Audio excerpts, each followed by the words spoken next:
Who are you? Who am I?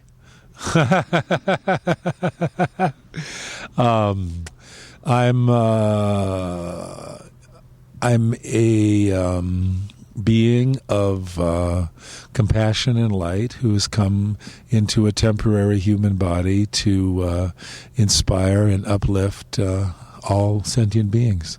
You're Bhagavan Das? Is that how you pronounce it? Yes, Bhagavan Das.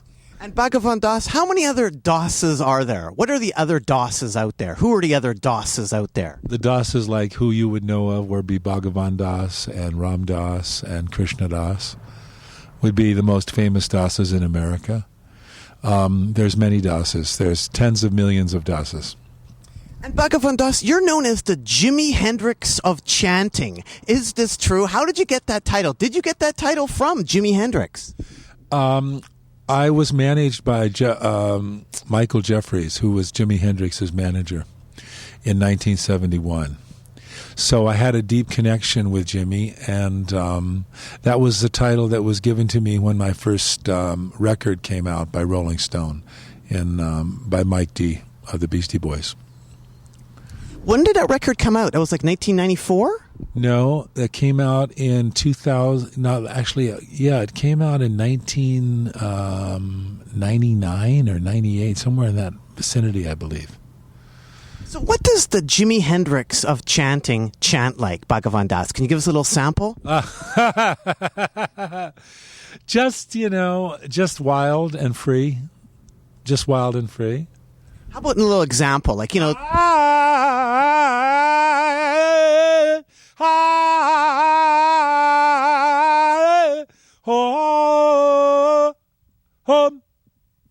how would that differ from, say, like the Michael Bolton of chanting?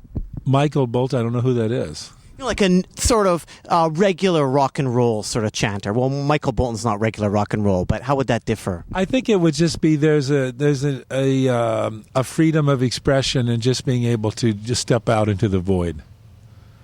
Bhagavan Das, is it true that at one time you actually sold air? Air? You sold air. Did you sell air at one time? Sunshine, yes, I did. I was a top solar salesman in Hawaii for 6 years. What exactly did you sell in the solar variety? I sold solar hot water heating panels for people's houses, cutting their utility bills in half. What else have you sold over the years, Bhagavan Das? I've sold, I was the National Encyclopedia Britannica salesman, and the Rookie of the Year. I also was quite adept at selling cars and was in the car market. I was a fire and casualty broker, sold insurance, and pots and pans, and vacuum cleaners, door to door. Now, Bhagavan Das, I first heard about you years ago when I came across this LP right here. This LP is Baba Ram Das, Here We All Are. Wow. Now, what is the connection between you and Baba Ram Das? This LP here was recorded in Vancouver, British Columbia, Canada, and it's all about Ram Das. And this is, I guess, Ram Das talking about his experiences in India, and this is recorded in 1969, and you're mentioned on this LP. Right. Yes, well, Ram Das left me in 1969 and came back to the West to become Baba Ram Das. I guess maybe we should give some background. Who was Ram Das? Ram Das is Dr. Richard Albert, who was the Harvard professor who was instrumental in promoting LSD with Timothy Leary in 66, 67, in those years. Yeah, and also helped the Grateful Dead, along with Osley, who was the main manufacturer of the best acid at that time. Now, at that time, where were you? Were you in India or were you in California? And how did you meet up with Ram Das? I was in India. I left for India in 1963, about 2 weeks after the bullet went through JFK's skull. And I ended up in India a year later, and I met my guru in 1965 when I was 19 years old, and spent the next 6 years as a naked sadhu, living on the street, muttering Ram and living in cremation grounds and being a hermit. Ram Dass recorded this LP in Vancouver in 1969, which is really cool, and it mentions his voyage to India and how he encountered you and how you gave away his Land Rover. Yes, he had a beautiful Land Rover, and I gave it away to my guru. I gave him the keys and told my guru that it was his, which upset Ram Dass very much at that time because it really wasn't Ram Dass's. It was David Padwa's Land Rover. It is quite an amazing record. Was Ram Dass always so vocally talented? Yes, he always had that talent.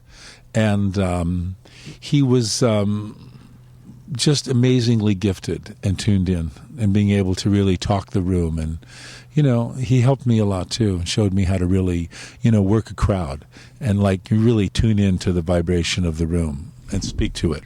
Because when you put that record on the turntable, the first thing you hear is Ram Dass going, words, words, words. If I could sing a song for you, I would sing a song for you. If I could play an instrument for you, I would play an instrument for you. If I could sing, I would sing for you. However, I can't. My thing is words, and the danger is you might actually listen to them. Yes. He's very profound. I think this was the most profound time that he had, too, was when he came just back from India. What's interesting about this, where he mentions you, is how he introduced LSD to some of the gurus in India. That's pretty wild. He actually gave these gurus LSD, and the LSD did nothing. Yes. He gave my guru 3 hits of Osley White Lightning, which was about 950 mics. And 1 hit, which was 305 mics, was enough to completely go absolute ego obliteration. Like you would fall through the floor on 1. And I watched him eat 3, and no, nothing happened. How could it, since he was already there? Had LSD been introduced to India at all? Was Ram Dass the first person to introduce LSD to India? Had you experienced LSD in India before? And some people listening to this might be like, bringing LSD to gurus, they had no idea what they were going to eat then. Yes, well, see, Ram Dass's thing was that he had already spoken to Mayor Baba a few times and asked Mayor Baba about LSD. And he wasn't sure and wanted to know whether it was a really bona fide spiritual experience. So his thing was to go to India with 10,000 hits of LSD and give 8 hits to all the holy men, Tibetan Buddhist monks, Southern Buddhist monks of Vipassana orders and sadhus and everybody. And he gave it away to everyone. Yes, he was the first one. This was 1967. He talks about having some bad trips. What is the worst trip you've had? I've never had a bad trip. How about Ram Dass? He's had quite a few bad trips, according to this. Yes, he has had a lot of bad trips. And it's just, Jerry Garcia had a bad trip and never tripped again. I mean, if you have a bad trip, you got to trip again and go back again and turn it around. When did you first encounter Jerry Garcia? I first encountered Jerry Garcia in 1989 at the Grateful Dead in Oakland, California, though I'd known him from the early days, but not personally. So you were in India, and then you returned to the United States of America. Have you been spotted with any unidentified parasites at all recently? No. You mean like his inside tummies and things? Yes, because when you returned from India, United States of America, weren't there like 30 unidentified parasites in your body? Yes, there were. There were all these unidentified parasites, and I was given horse poison. And I went off into the woods to die and I lied under a tree for 3 days.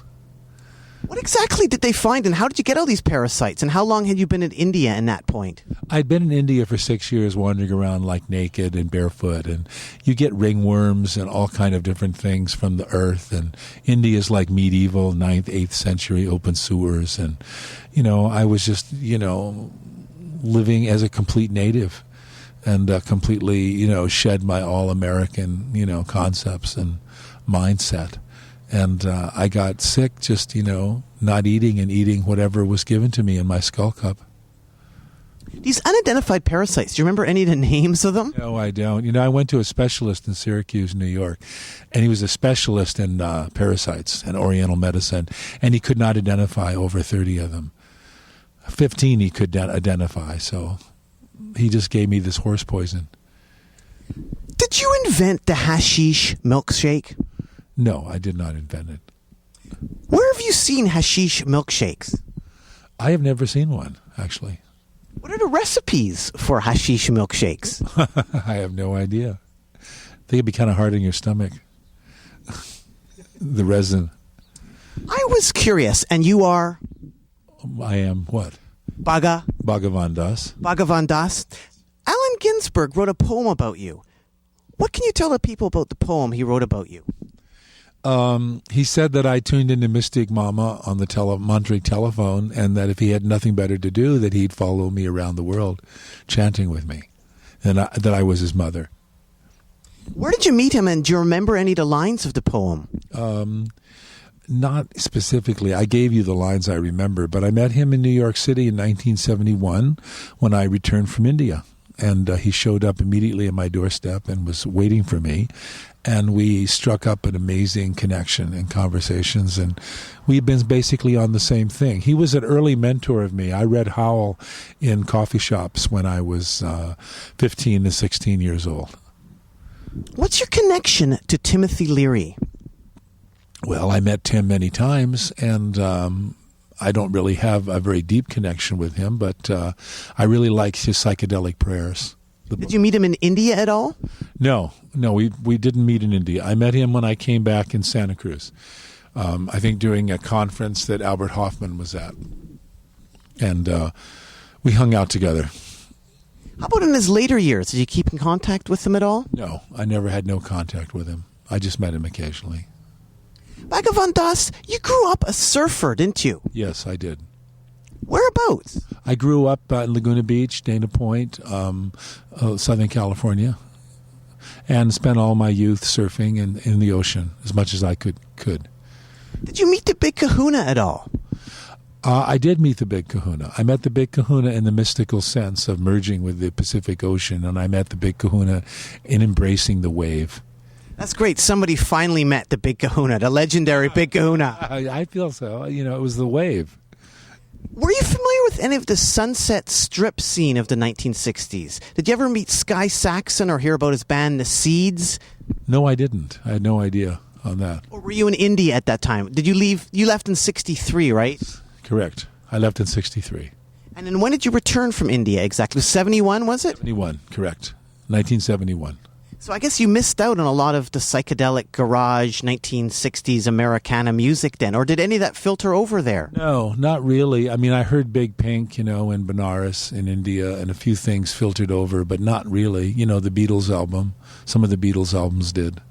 Did any bands tour over there? Did any American bands tour over there, or Canadian bands, or were there any rock gigs over in India that you attended? Or did you play any, and what were you playing at that time?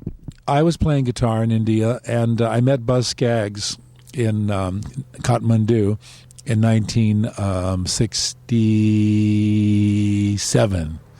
And we hung out for about a month together. He's lived with me, and we played. He played me all the new Bob Dylan songs and all the new music that was out, and we hung out for a month and played music together. Bhagavan Das, do you feel sorry for tomatoes at all? Do I feel sorry for them? No. Well, I guess, it's hard to find a good tomato. I mean, there are a lot of tomatoes. And, I do feel sorry because you have to hit the tomato just right. In other words, it has to be not too, firm and not too soggy and just, the right texture. But a great tomato is great. And I do. It's difficult to find a good tomato. Bhagavan Das, what are the misconceptions about gurus that are out there? What are the misconceptions of gurus? Well, people think gurus are people. And gurus really aren't people. Gurus are gurus. And gurus are beings of light and energy who carry a vibration called what we call the Guru Tattva. And the Guru Tattva means that it is something like an umbrella that comes upon you, and you are tuned in to the whole lineage of all the gurus. And so it means ruing the goo. And the goo is darkness, and ruing is removing. So a guru removes the darkness. People in the West see them as personality cults because we worship famous people. So we think gurus are movie stars, etc. And then we judge them for not being perfect. Have you ever heard of Yahweh? Yahweh? No. That's a sect that Sky Saxon was involved with. It was led by a Father Yod. Oh, yes, I heard about him. What do you know about Father Yod? I don't know much about him. I had some people who were into him, I remember at one point. In Hawaii, I met them. And they gave me some kind of pamphlet of his, and we did this chanting of the name of God, the Yahiwahe, or Yahawawa or something, and I did it on the beach with this guy. It was really high. Apparently, when he died, he was stuffed and mounted. Wow. That's a shame. I mean, he couldn't even leave, huh? Have you encountered any stuffed and mounted gurus at all? Yes, I have. My Tibetan Lama is stuffed and mounted, Kalu Rinpoche. When he left his body, they discovered when everybody talked about it, all the other lamas did not want him to leave, and they decided he was so holy that they would mount and stuff him, which they did. And he's sitting in a little box right now in his Gompa in northern India in Darjeeling, so you can actually go and see him. He's all shellacked up, and he's a mummy. Bhagavan Das, what sort of chanting should go on in a delivery room? In a delivery room, ha, ha, ha, ha, ha, the out breath.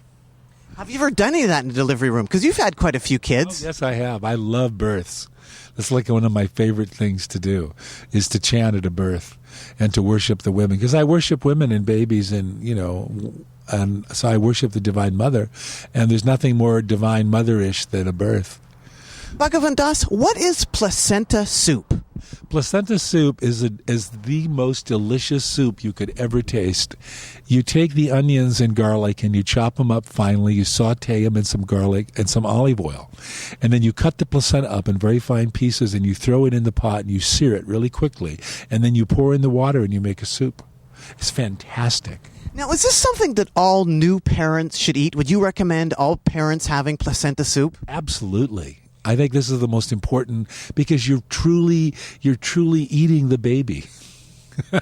Yes, what exactly is placenta? The placenta is the actual tree of all the energy that feeds the baby for 9 months in the womb. It is like this divine tree of life that just feeds in and into the baby. Now, when you're delivering the babies, I don't know if you deliver them personally, do you? Yes, I did. I delivered all 3 children. Are there doctors around? Is this at a hospital? Yeah, I was at a hospital the last 2, and I was with a midwife. Delivered my first child alone with my wife in Nassau in the Bahamas. We did have a midwife in the corner of the room, but she didn't do anything. What has been a reaction from traditional doctors to placenta soup? Like when you say, hey, we're going to have some soup a bit later. Want to join in on this? What has their reaction been? Well, I don't really know what their reaction is. I've never really spoke to them, though I did get really weird looks in the hospital when I left with the placenta in a shoebox. They gave me the placentas in a shoebox, and I know they gave me weird looks. But, the hospitals take the placentas and sell them to cosmetic companies, and they use them to make really expensive face creams for women. So better you drink it than it ends up on somebody's face. Yeah, exactly. It costs $350 for a little jar of placenta cream. What does the soup taste like? Delicious. It's the most delicious soup. It tastes like liver, like the freshest liver. And so it's not like clam chowder. Sometimes you have clam chowder and it tastes more like tomato than it does clams. Does it actually taste like something? It tastes like liver. It's just the most intense taste you've ever tasted. It's just beautiful. It's fantastic. Bhagavan Das, I think you've led quite an exciting life, especially in the 1960s, haven't you? Oh, yes. Not to belittle the last couple of decades. No, it was amazing. I'm so blessed. I hung out with the top gurus and the holy men on the planet, and I was able to spend 6 years, in the holiest places in India before the middle class arrived in India. So it was still like the old India, Mahatma Gandhi style. How did you know that they were the top gurus? How do you know somebody is a top guru and you're not been taken for a ride? Well, you can tell. You get your guru meter, you have this inside kind of Geiger counter. And I tuned in, I just knew. You know. Bhagavan Das, here's a quote from you in the 1960s. Well, not from you, I guess about you, apparently. Bhagavan Das, waking up in the mid-1960s to a 17-year-old Swedish blonde girl on one side of his Nepalese cowshed bed. Uh-huh. And a silent young French woman with long black hair on the other. Yes.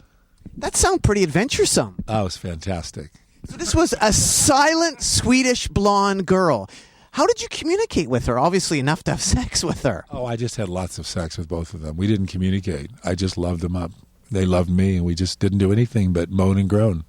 But she couldn't actually speak? How did you speak to her? Because apparently she was speechless. Yeah, she was speechless. There was nothing to say. It was all telepathy. I've had many relationships that way. I had a Japanese girlfriend who didn't speak a word of English either. So we lived together a month. So take us through that. Like, how do you actually, what do you think when you come up to something like that? You don't say any words. No, you just look them in the eyes and you just like vibe them. You just like mentally talk, you know. You hold hands, you kiss, you touch. You just go into the, you know, into that feeling tone. So do you remember that night, the silent young French woman and the Swedish blonde girl? Yes, I remember it very well. It's one of the high points of my life. So are you able to connect with them right now? Where are they? I have no idea. I have no idea. Can a kirtan performance ever go wrong? Well, what's wrong? I mean, yes, of course. Things can, you know, the sound system might go out, or, you know, it's like you may not be able to get the energy going, you know what I mean? But what is a typical kirtan performance? I imagine a lot of chanting. What is involved with that? Well, you know, a lot of people are doing kirtan now, but kirtan is really a devotional act of surrender to the Divine Mother. And so if you're not connected to the Divine Mother and you're not really connected to the deity of the mantra, and you don't have the initiation, it's not going to really go in the same direction that it would with someone who has that ability. Excuse me. Has that ability. What's the strangest place you've done a performance in? Like, you've worked the whorehouses of Sri Lanka. That's pretty intense. Yes, the whorehouses of Sri Lanka was fantastic, yeah. I played Beatle cover songs and slept on the grand piano. That was far out. And people threw beer bottles at me. What is the biggest thing you've had thrown at you? Probably just, you know, a large quart-sized bottle of beer. But I guess the strangest place I played was I played a rave in San Francisco with naked girls in cages above me. That was kind of far out, and the whole room was like vibrating. And how about for location, most sacred place that you've played? Most sacred place, probably the temples in India, you know, different temples in India. Have you returned to the temples of India? No, I haven't. I'm going to be returning soon. I'll be in India this coming next year in January 27th. When is the last time you were there? The last time I was in India was 1971. Have you kept up with anybody that's there? Are you going to be able to visit your old guru that's been mummified there, that's been mounted? Yes, I am going to go visit the one who's stuffed and mounted, and I'll be looking forward to that and hanging out with him. Bhagavan Das, what do you think about hot yoga, where people pay a lot of money to do yoga hot? I think it's pretty silly, and, you know, people like to get hot, you know, and, you know, we worship fire. We're like a fire culture. We like to kill people and blow things up and, you know, zip around on digital reality. What is your favorite yoga pose, do you think? I noticed on your MySpace. I think it's awesome, Bhagavan Das, that you have MySpace. You do? You think that's great? Yeah, myspace.com/Bhagavan Das. Uh-huh. And I noticed you have some photos there of you outside pretty much naked. Uh-huh. I guess so. I don't remember. Yeah. Is that your favorite pose? Like, because I noticed your leg was strategically placed to cover certain body function elements. Yes. Yeah, I think my favorite pose is, of course, being naked. And I guess, you know, sitting up really straight and, you know, bringing my hands up and calling down, you know, the divine Shakti of the mother. And I like the corpse pose a lot, too. Do you have a favorite breathing technique at all? My breathing technique is from the solar plexus. And I just like to breathe in, you know, deep from the asshole and just like blow it out the top of the head. And you're a Bhagavan Das. Bhagavan Das, what exactly is your relationship with Rick Rubin? Have you ever met Rick Rubin at all? Yes, I met Rick many times in Los Angeles. And we went to a movie screening together of Nusrat Fateh Ali Khan's last concert and hung out with him. I had dinner at his house. You know, I don't really know him that well. Has he offered to produce any of your recordings? Because he's always doing all sorts of different types of people. No, he hasn't offered yet. I haven't approached him, or he hasn't offered yet. I think he's quite busy. And how did you meet Mike D?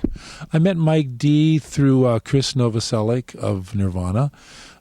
We were hanging out. Chris and I are good friends with Sharon Gannon and David Life of Jivamukti Yoga. And I was hanging out with them and partying down with Chris. And he said that Mike D was in town. The Beastie Boys were doing a concert. Mike D was crazy about me and was reading my book and really wanted to meet me. So he hooked us up, and Mike D came to my workshops and got a lot out of it. And we had dinner and became good friends and decided that we would do a record together. And how did you meet Chris Novoselic? I met Chris through David Life and Sharon Gannon, and Chris played with me We played 2 or 3 concerts together in Seattle. Was this with his band Sweet 75? What band was he in? I think he was with Sweet 75, and he just played bass with me in a couple of yoga centers. So what sort of money is there in chanting, Bhagavan Das? Like you're saying, Jimi Hendrix's manager wanted to sign you. Obviously, back in the 60s, money, money, money. Oh, absolutely. I was ready to really hit it big. You know, I was a huge, big, flashy, high-powered guru when I was 25 years old when I met Michael Jeffries. But unfortunately, Michael Jeffries died in a plane crash in Woodstock about a month after we met. And he was in the process of turning me into a gold record. What exactly is your discography? How many records have you had out that are on vinyl? On vinyl, I've got Swaha and I've got Ah. Actually, on vinyl, When was Ah recorded? That's kind of the seminal. Is that the definitive Bhagavan Das? Is that the first one? Yes, that's the first one. And Ah was recorded in 1972. Is that with the track Amazing Grace? Amazing Grace was the second record called Swaha. I played with Amazing Grace, was my backup band, with Krishna Das and Jayotal. And what year was that? That was 1975, 76. So do you have any new recordings out? What can people buy from you? I guess they can go to Bhagavan Das MySpace, myspace.com, Bhagavan Das. They can go to bhagavandas.com, and bhagavandas.com, which is my website, carries all my music, and I've got Ah out again. Ah has been re-put into digital CD format. Also, there's the Sunset Kirtan, three record set, which I did in New York City, and the Holy Ghost sessions that I did with Richard Sales here in Vancouver, fantastic blues. And what else do I have? There's other things going on. There's Mount Vision, which is an amazing recording. It's very psychedelic. It will totally take you on a trip just by listening to it for 20 minutes. You will totally leave your body. Everybody does. So you can't drive with it or use machinery or... Bhagavan Das, coming to Vancouver, British Columbia, Canada. You were saying you came here years ago first. Yes, I did. I came here in 72. And did you perform? And what were you performing at that time? Do you mainly play guitar? What is your main instrument? It's called an ektara. It's a two-stringed instrument with a gourd and a long bamboo staff. And what did you do in Vancouver at that time? I sang. I did concerts. Yeah, I always sing and do concerts. Bhagavan Das, what's your relationship with Madonna? Madonna and I sang together for a couple of hours just before she made Ray of Light. And we had a really amazing time together. So she sang with me, and it was really far out. How did she contact you? She contacted me through my friend Eddie Stern, who runs a major yoga studio in Manhattan. I'm sort of in the New York scene, and so we're sort of like, everybody knows people and, sort of like that. So you helped her with her vocal workouts before Ray of Light? Yes, I did. Yeah, I got her in the right vibe, And she did really well. Congratulations. Thank you. It was good. It was a wonderful connection.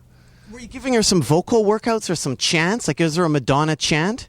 No, I was just worshiping her as Kali Ma, and she was just going at it with me for about 2.5 hours.